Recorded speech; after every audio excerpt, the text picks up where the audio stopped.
દક્ષિણ ભારત તરફ પણ મહત્વપૂર્ણ 3 રાજ્યો ઓડિશા હોય, આંધ્રપ્રદેશ હોય કે પછી તમિલનાડુ હોય, આ 3 રાજ્યોને તે અસર કરી શકે છે। આપણે આના સંદર્ભે કેટલીક વિગતો વોલ ગ્રાફિક્સમાં આપણે બતાવવા જઈ રહ્યા છે। આ બિગ વોલ પર ગ્રાફિક્સ જુઓ પ્લે કરવામાં આવ્યા છે।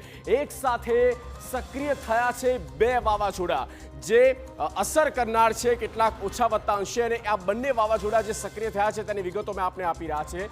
એ દિત્વા વાવાઝોડું હોય કે પછી સેન્યોર વાવાઝોડું હોય, આ બંને સાયક્લોન કે જે અત્યારે અરબ સાગર માફ કરશો બંગાળી ખાડીમાં જે સક્રિય થયા છે અને તેની જે અસર જે છે તે અત્યારે આપણે આવનારા સમયમાં સમજી શકીએ છીએ કે વર્તાશે। સેન્યાર વાવાઝોડાની સૌથી પહેલાં વાત કરીએ તો આ સેન્યાર વાવાઝોડાએ યુટર્ન લઈ લીધો છે, એટલે કે સેન્યાર વાવાઝોડાની સીધી અસર ભારત એટલે કે દક્ષિણ ભારતના રાજ્યો પર નહીં થાય, પણ દક્ષિણ ભારતમાં આ દેતવાહ જે વાવાઝોડું છે, દેતવા વાવાઝોડું ત્રાટકી શકે છે ભારતના કેટલાક રાજ્યો પર, અને તેની જે અસર છે તે દક્ષિણ ભારત પર વર્તાશે તેવી પણ એક શક્યતા વ્યક્ત કરવામાં આવી છે। 1 ડિસેમ્બર સુધી વરસાદ પડી શકે છે।